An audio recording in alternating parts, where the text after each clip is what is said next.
Vamos a subirle un puntito a mi micrófono, mis hermanos de audiovisuales. Y ahora vamos a orar dándole gracias a Dios por sus misericordias. Dios Todopoderoso, nuestro Padre, te damos las gracias, Señor, por la multitud de tus misericordias sobre nuestras vidas. Te damos las gracias porque eres tú el que nos sostiene y nos da la fortaleza para vivir. Y ciertamente eres tú el que nos convoca para adorarte.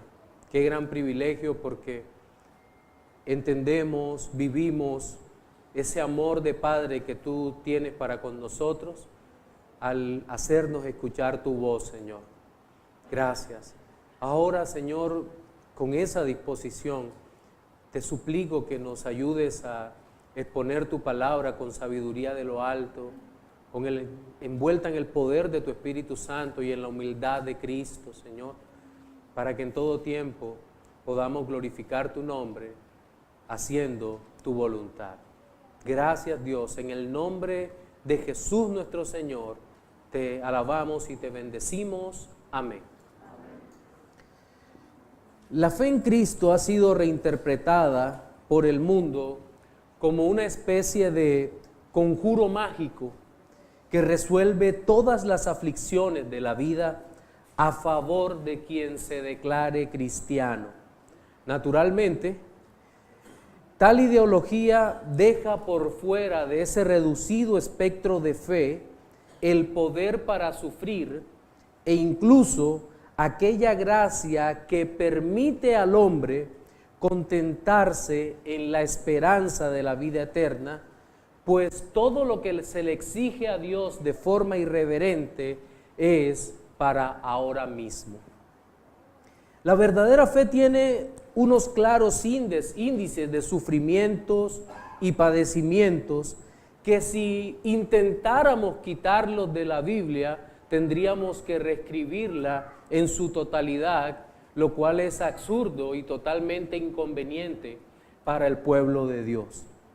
Siguiendo con nuestra serie de la carta a los Hebreos, vamos hoy a estudiar la última parte del capítulo 11, que se encuentra desde el versículo 32 hasta el versículo 40. Hebreos 11, 32 al 40. Y aquí veremos la gloriosa relación de las acciones gloriosas de la fe en Cristo con los sufrimientos y la esperanza final de gloria que los hijos de Dios tenemos. Leamos entonces el texto. ¿Y qué más digo? Porque el tiempo me faltaría contando de Gedeón, de Barak, de Sansón, de Jefté, de David, así como de Samuel y de los profetas, que por fe conquistaron reinos, hicieron justicia, alcanzaron promesas, taparon bocas de leones, apagaron fuegos impetuosos, evitaron filo de espada, sacaron fuerzas de debilidad, se hicieron fuertes en batallas, pusieron en fuga ejércitos extranjeros. Las mujeres recibieron sus muertos mediante resurrección, mas otros fueron atormentados, no aceptando el rescate, a fin de obtener mejor resurrección. Otros experimentaron vituperios y azotes, y a más de esto, prisiones y cárceles. Fueron apedreados, aserrados, puestos a prueba, muertos a filo de espada. Anduvieron de acá para allá cubiertos de pieles de ovejas y de cabras, pobres, angustiados, maltratados, de los cuales el mundo no era digno, errando por los desiertos, por los montes, por las cuevas y por las cavernas de la tierra. Y todo esto, y todos estos, aunque alcanzaron buen testimonio mediante la fe, no recibieron lo prometido, proveyendo Dios alguna cosa mejor para nosotros, para que no fuesen ellos perfeccionados aparte de nosotros. Este pasaje de la Escritura es con el que finaliza la gloriosa exposición sobre la fe en Jesucristo de todo el capítulo 11. Pero me atrevería a decir que aunque finalice esta exposición sobre fe, en la Biblia no queda agotada el tema de la fe. Y lo digo por la primera expresión que aparece en el versículo 32, 11:32, que dice, ¿y qué más digo? Porque el tiempo me faltaría. Es decir, la fe es un tema que vamos a encontrar a lo largo de toda la Escritura. Pero en estos versículos nosotros notamos 4 secciones y en la primera de ellas observamos un listado no exhaustivo de hombres de fe o de héroes de fe que realizaron hazañas indescriptibles para la gloria de Dios, de gran valor, pero no por su propio coraje o sabiduría, sino como una acción de fe necesaria para el cumplimiento de los propósitos de Dios.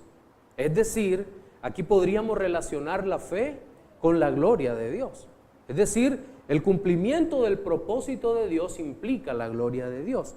Seguidamente nos encontramos con 2 ideas, ya en el versículo 35, con 2 ideas relacionadas con la muerte y la resurrección de personas, y la referencia apunta al Antiguo Testamento, pero veremos también que hay una relación directa con el Nuevo Testamento, pues el texto nos habla de una resurrección gloriosa de personas mediante la fe, mientras que otros sufrieron la muerte para lograr una mejor resurrección.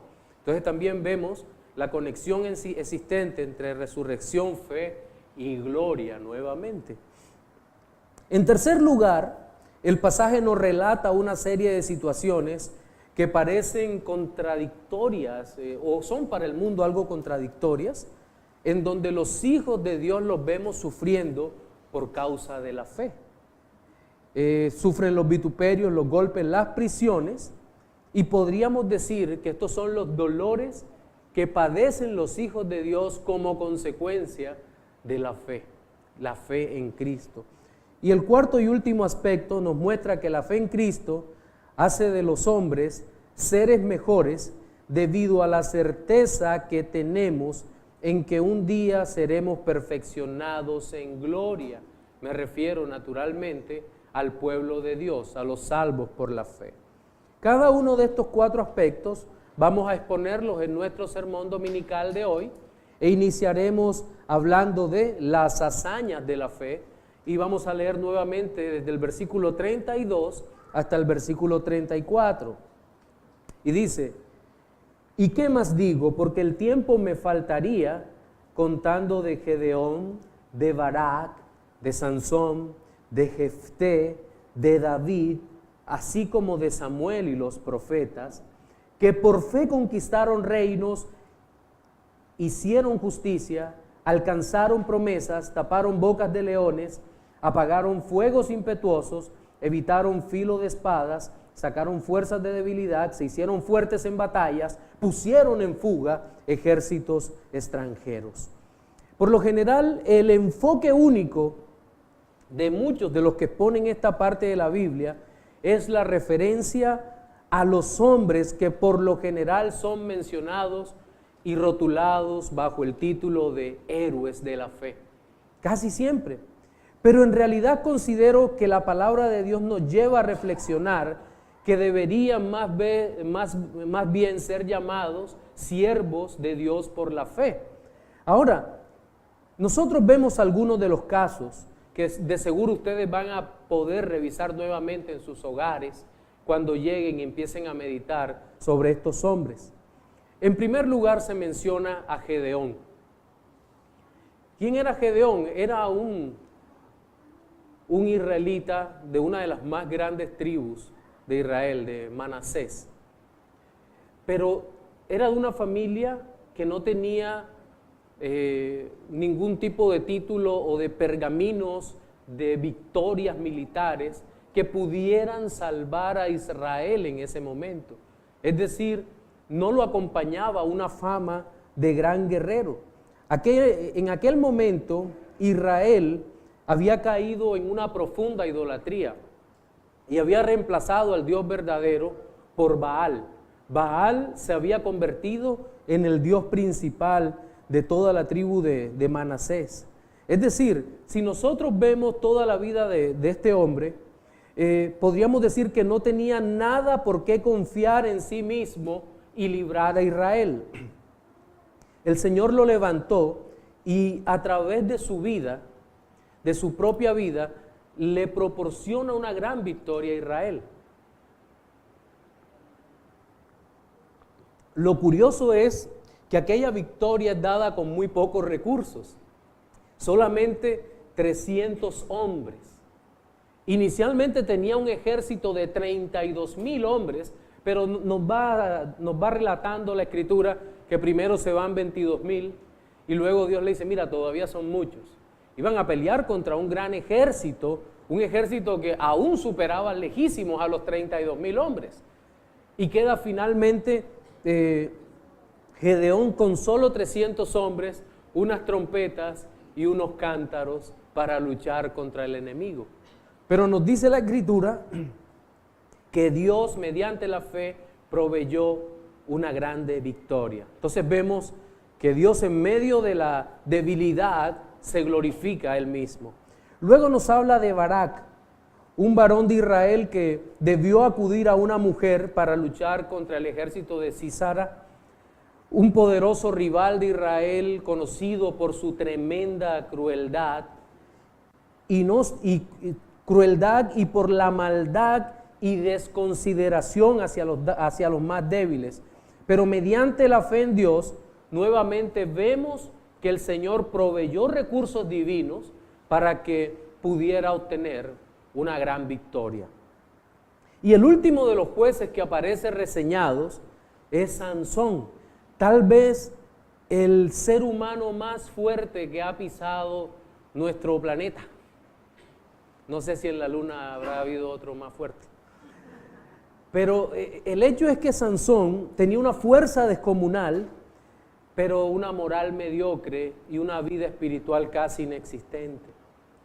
Eso lo hacía realmente presa de sus pasiones de todo tipo, pero lo curioso es cómo Sansón vence mediante la fe, porque al final de su vida, si usted lo ve, Sansón está perdido, sin fuerzas, ciego, cautivo y separado aparentemente de Dios, pero allí Dios obra de manera maravillosa sobre él y nuevamente lo consagra, restaura aquella relación, hace una nueva relación Dios, y mediante un alma débil que ya no depende de su fuerza ni de su vista, alejado de sus pasiones, el Dios Todopoderoso le concede una gran victoria a este hombre ciego y débil.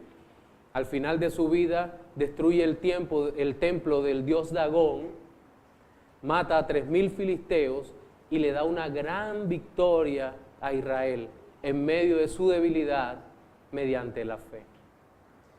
Entonces, podríamos incluso hablar de todos los demás que relata esta parte de la Biblia. Podríamos hacer una reseña. ¿Es necesario hacer la reseña? Sí. No lo podemos hacer hoy, naturalmente, por razones de tiempo. Pero, ¿qué podemos mirar de estas hazañas? Nosotros podríamos ver las vidas de Samuel, de David, de Daniel y sus jóvenes amigos y mirar sobre todo que el conflicto que se muestra en esta parte de la Escritura es un conflicto de tipo espiritual, pero que tenía su desarrollo sobre la tierra, y la acción de los hombres de Dios debe mirarse entonces desde esa perspectiva y no únicamente como una lucha territorial por poseer tal o cual pedazo de territorio.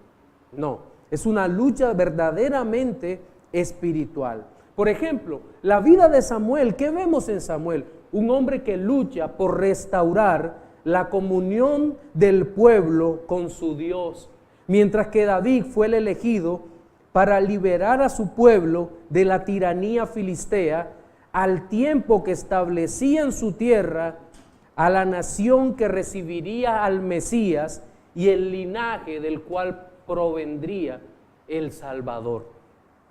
Entonces, todas las acciones de los hombres de Dios tuvieron como gran propósito mostrar la gloria de Dios, la gloria del Rey, y la liberación personal y nacional eran solamente, escúchelo bien, solamente una muestra temporal y limitada de la verdadera libertad y salvación que se obtenía mediante la fe en Cristo, pues todo apuntaba al glorioso Evangelio de Dios.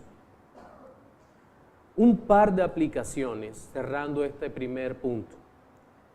Las acciones u obras de la fe, y voy a estar muy de acuerdo con nuestro hermano pastor Edwin que dio la escuela dominical, las acciones u obras de la fe que el Señor nos permita realizar sobre la tierra no tienen como objeto que sobresalgamos socialmente o dentro de la iglesia en la que servimos, sino que la mayor de las excelencias de esta fe es que podamos ser testimonio de Cristo en medio del mundo que no sabe nada sobre la fe salvadora. Por lo tanto, el orgullo, el deseo de reconocimiento y de ser una celebridad deben dar paso al convencimiento de nuestra propia incapacidad y de que todo lo que logramos es por la fe en Cristo. Pero hay una segunda aplicación, ahí mismo en esta parte, y es más fuerte en este pasaje porque tiene que ver con nuestro inútil poder frente al pecado. Y así como no servían aquellos 32,000 hombres con los cuales Gedeón iba a pelear contra el ejército de Madián, así no sirven nuestros esfuerzos morales para tratar de derrotar el pecado que mora en nosotros. Solo mediante la fe en Cristo, mis amados hermanos, podemos vencer el terrible rival, el gran rival, que es el pecado para nuestra vida. Ahora bien, el segundo de los aspectos que deseo tratar lo llamaremos la resurrección y la fe, que aparece aquí en el versículo 35. Dice: las mujeres recibieron sus muertos mediante resurrección, mas otros fueron atormentados, no aceptando el rescate a fin de obtener mejor resurrección. Este versículo, de seguro el autor de la epístola, se está refiriendo a dos de los más grandes milagros que nosotros observamos en el Antiguo Testamento. Me refiero a dos resurrecciones llevadas a cabo por el Señor a través de los ministerios de Elías y posteriormente de Eliseo, respectivamente. Es curioso que en ambos casos las receptoras del milagro, las que recibieran sus muertos, fueran mujeres, ¿verdad? El primero de los relatos, el profeta Elías es el encargado de actuar en el nombre del Señor y le devuelve la vida al hijo de una viuda en Sarepta de Sidón. Se lo entrega y posteriormente hay un segundo relato, una segunda resurrección, pero esta vez el otro gran profeta, Eliseo, es usado por Dios para volver a la vida al hijo de una mujer sunamita. Aquella mujer también el Señor la había utilizado para sostener de alguna manera al profeta Eliseo, así como la viuda fue utilizada para sostener al profeta Elías. Pero también en el Nuevo Testamento nosotros encontramos que Cristo, actuando como poderoso profeta, uno de sus ministerios, uno de sus 3 oficios, nosotros observamos que nuestro Señor Jesucristo desplegó el poder de la vida al devolverle a mujeres sus muertos.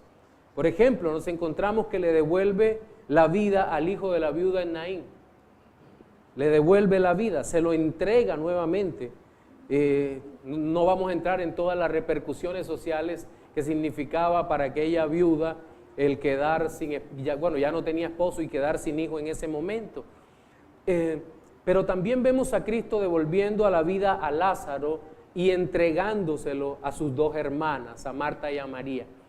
También vemos esa manifestación del poder de Cristo. Y curiosamente en ese pasaje, en ese último relato de que se encuentra en Juan capítulo 11, en el Evangelio según San Juan, vemos que nuestro Señor Jesucristo asocia la resurrección con su propia persona. Él le dice a una de las hermanas de Lázaro: yo soy la resurrección y la vida.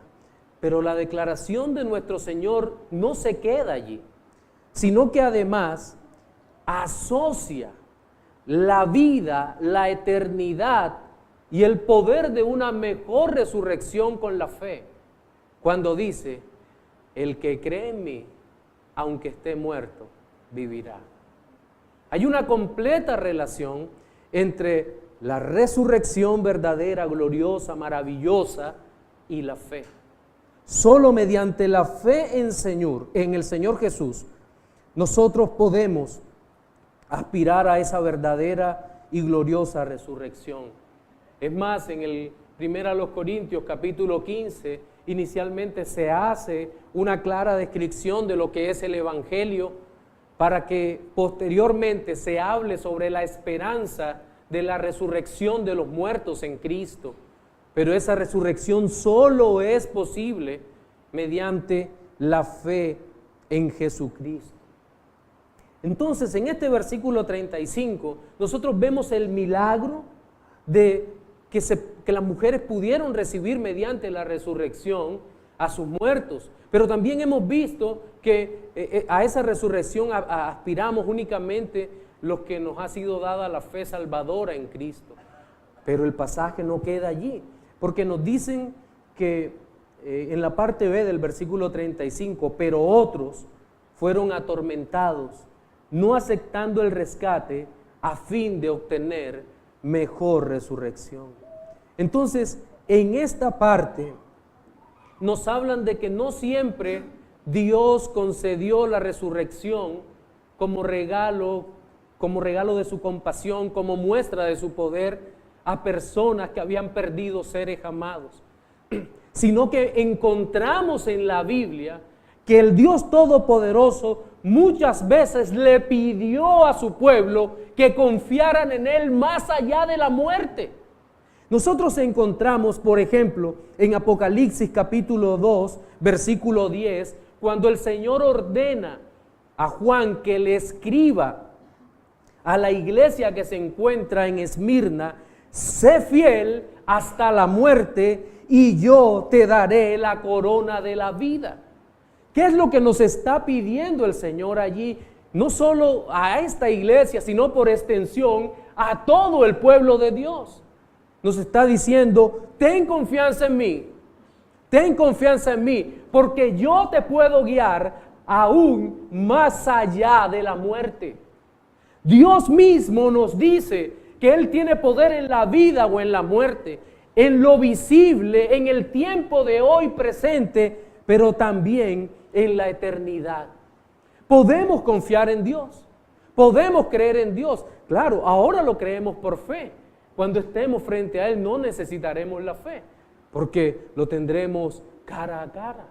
Hay una segunda aplicación que es en este texto, o en este pasaje, perdón. Dice: ¿alguna vez te has preguntado cómo será la resurrección?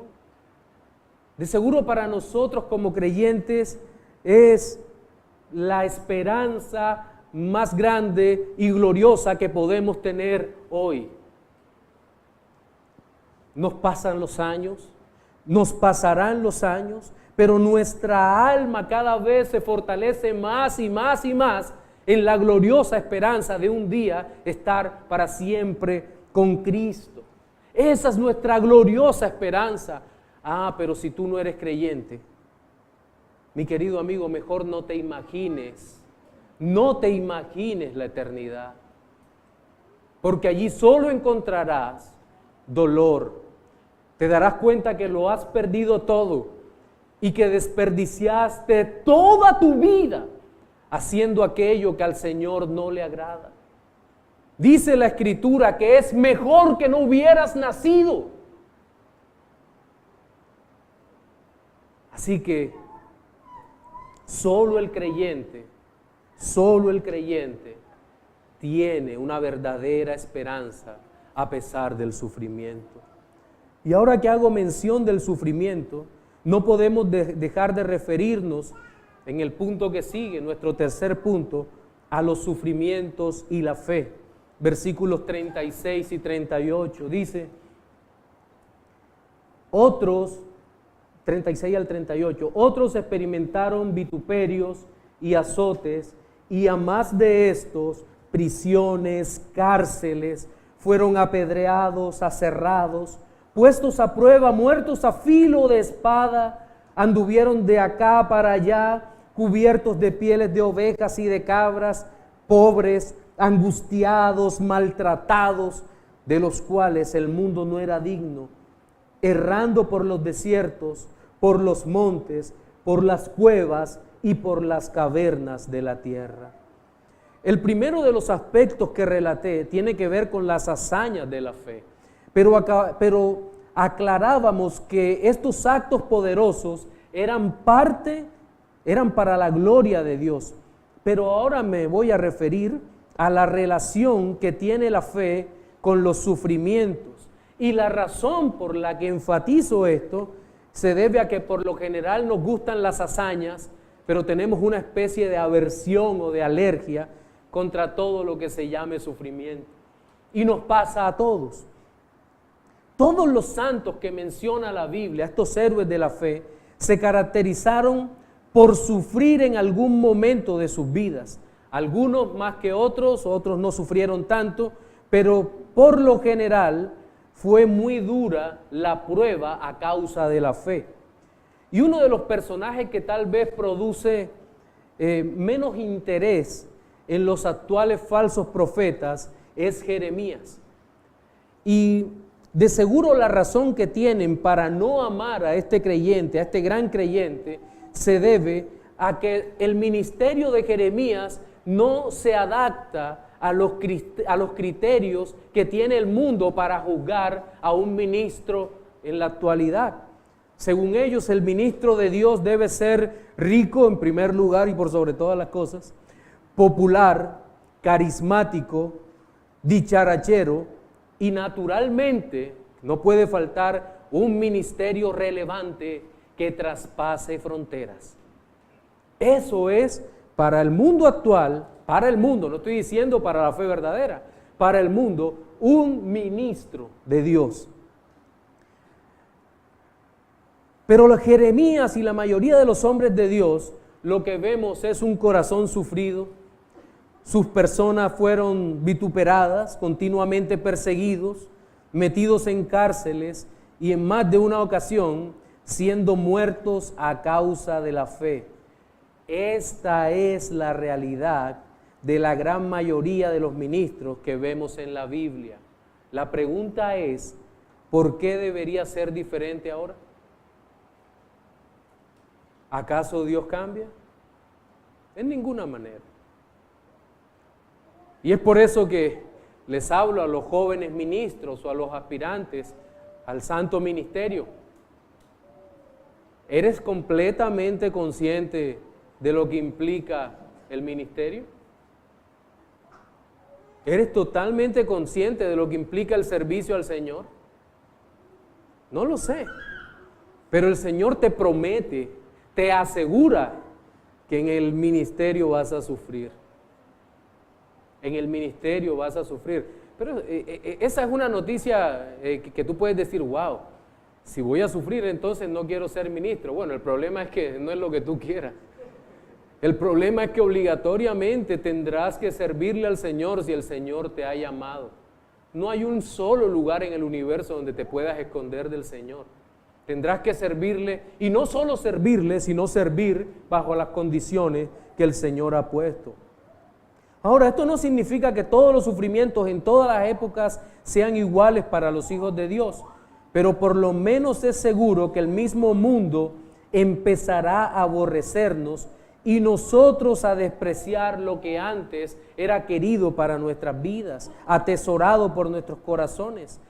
Esta situación por sí misma va a generar una tensión terrible en nuestra alma. entre lo que nosotros pensamos que debe ser y lo que realmente es.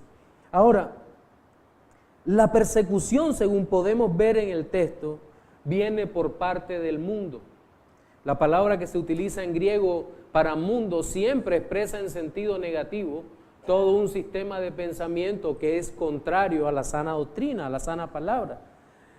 Y es claro que los hombres de fe son perseguidos porque estaban hablando en contra del mundo, porque siempre este sistema malvado se opondrá a todo lo que huela a Dios, pues no quiere sujetarse al Señor, y añade Pablo, y tampoco puede, ¿verdad? La carne no puede.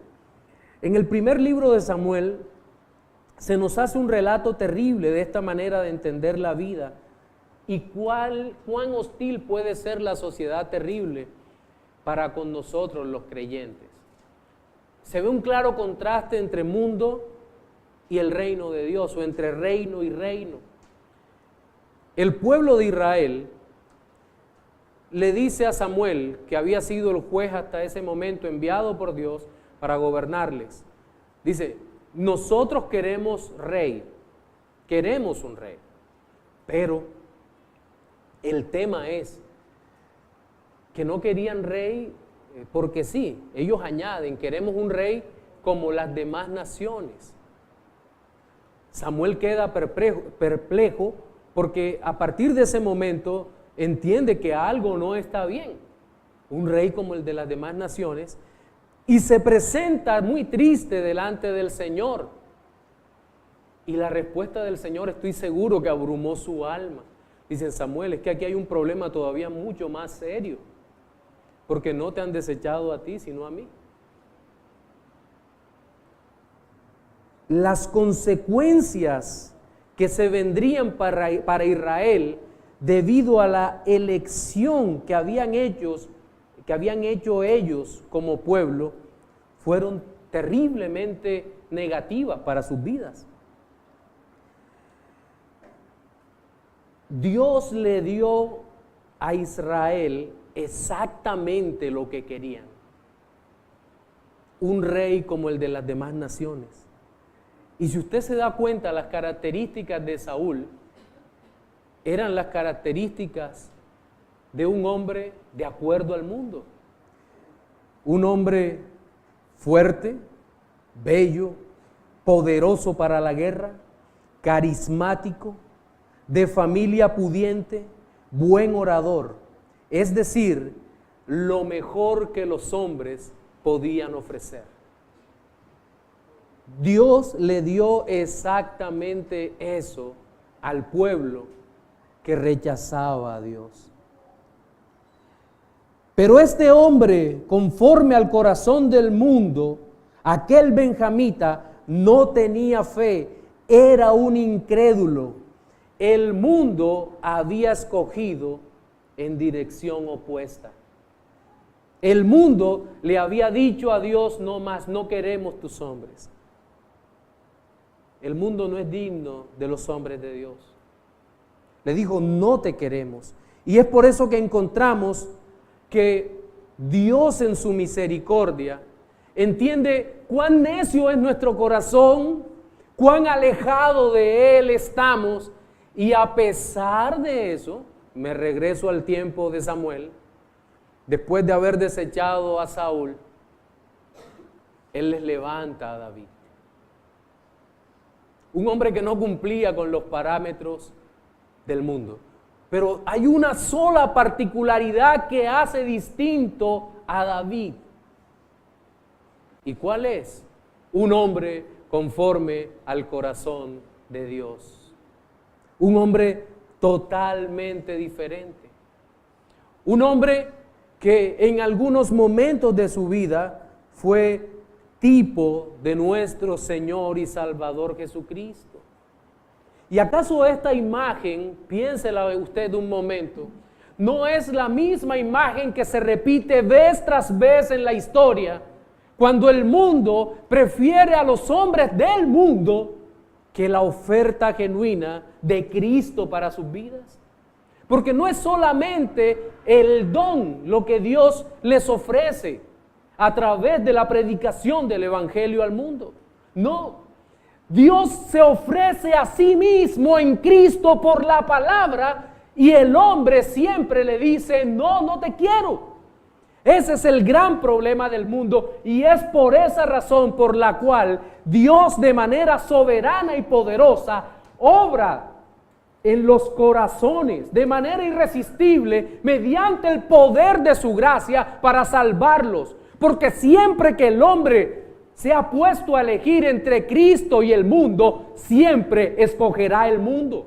Pero cuán gloriosa y soberana gracia que Dios no nos deja elegir, sino que Él nos escoge y de manera poderosa nos enseña el Evangelio y hace que deseemos de todo corazón creer. Cuán glorioso Evangelio, cuán grande poder de Dios derramado por su Espíritu en nuestras vidas. A pesar de nosotros, a pesar de nuestra terrible maldad, Dios opera allí. Y en eso no podemos sino exaltarle y bendecirle. Miren, esta parte del mundo no era digno. A mí me impacta profundamente porque empieza uno a revisar la realidad, la realidad de la impiedad y se da cuenta realmente que no tenemos cabida en el mundo, porque Dios nos ha cambiado. Hace muchos años, en la iglesia evangélica había una canción que a pesar de sus evidentes problemas rítmicos e inadecuada para la alabanza congregacional, describe una verdad gloriosa para el creyente.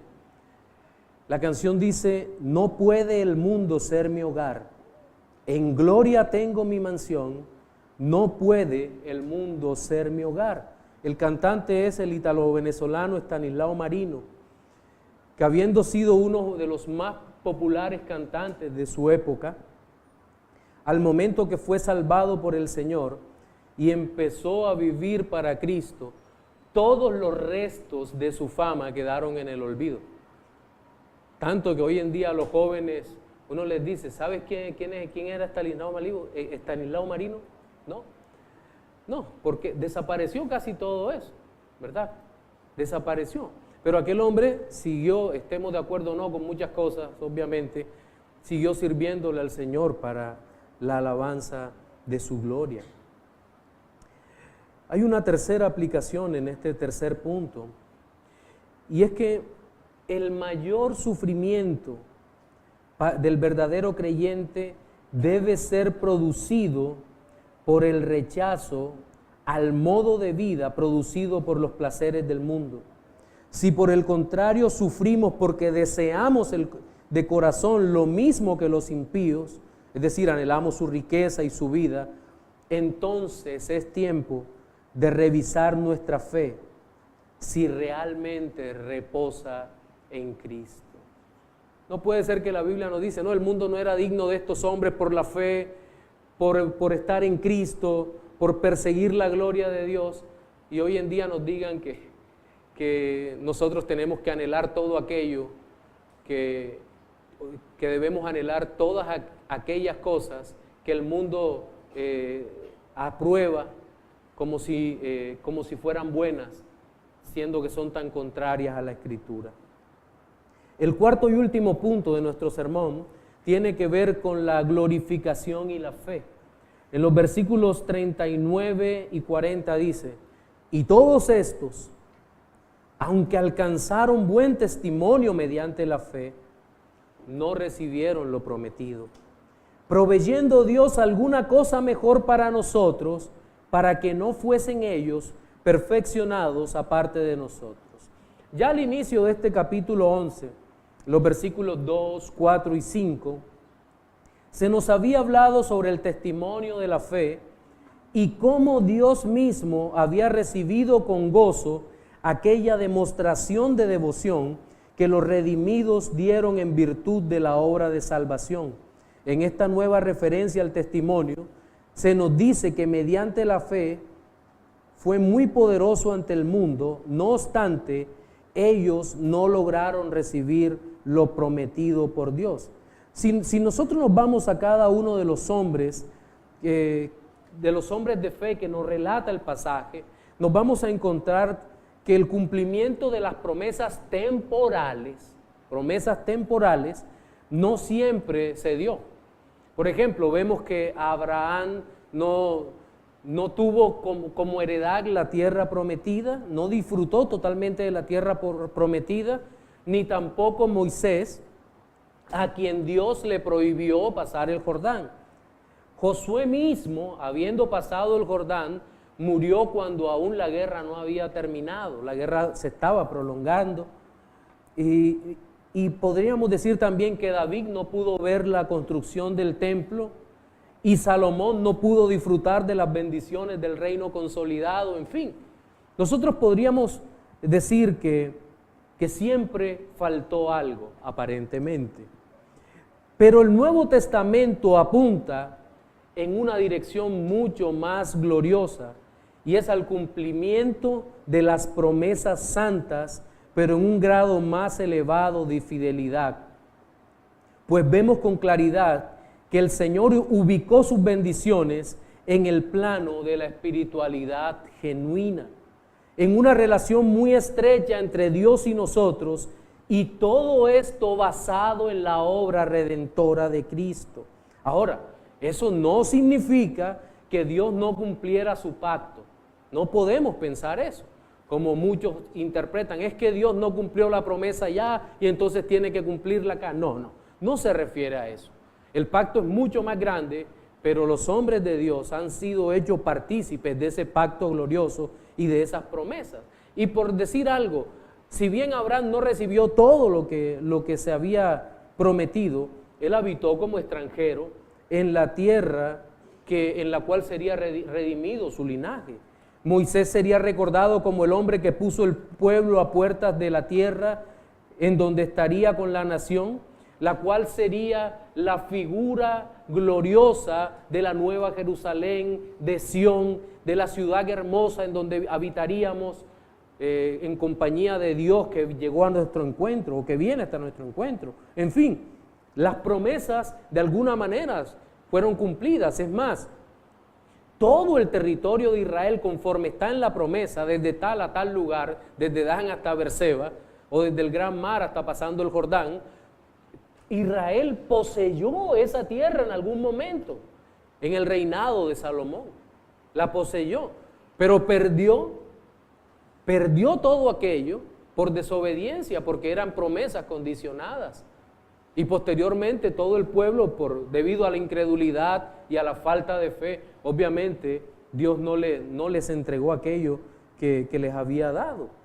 Pero creo que hay un elemento más grande aquí y mucho más firme y glorioso, y es que la razón final por la cual el Dios Todopoderoso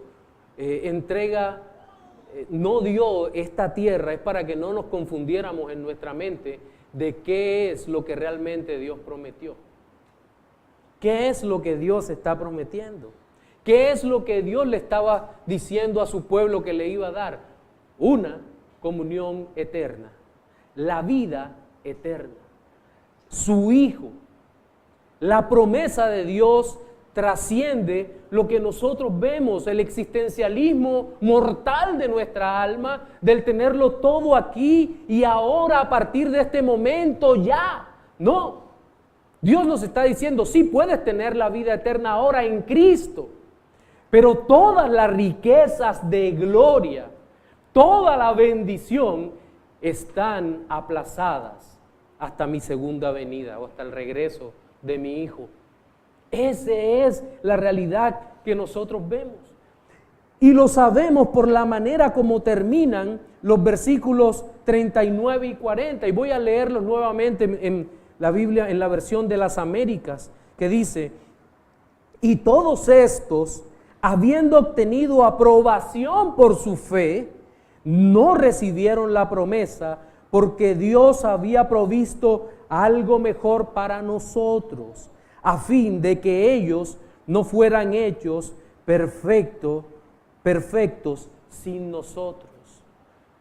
Todos los hombres de todas las épocas que han sido redimidos por el Señor Jesucristo, mis amados hermanos, que hemos sido salvados por su sangre, que hemos sido bendecidos por Él, todos nosotros, un día, mis amados hermanos, estaremos vestidos igualitos, cantando un mismo himno, no importa qué lengua tenías o qué lengua tenemos. Nos entenderemos perfectamente con el que vivió en Israel, o en la China, o en los Estados Unidos. No importa qué tan torpes éramos durante toda la tierra, en todo momento en la tierra, pero vamos a poder hablar el mismo idioma. El idioma será unificado. Y al sonido glorioso de los instrumentos celestiales que ni siquiera alcanzamos a imaginar, cantaremos al unísono. Todos nosotros elevaremos un canto, un único canto glorioso al Señor, majestuoso, afinado, glorioso, en donde celebraremos la gloria del Cordero que nos ha redimido para sí de toda raza, de toda lengua, de toda tribu y de toda nación. Y ese, mis amados hermanos, será la mayor de las bendiciones para nuestra vida, la mayor riqueza. Todo lo que pudiéramos tener en este mundo será como nada cuando en ese glorioso momento tengamos a Cristo allí frente a nosotros. Miren, y creo que esto puede servir y de seguro va a servir para aplicación.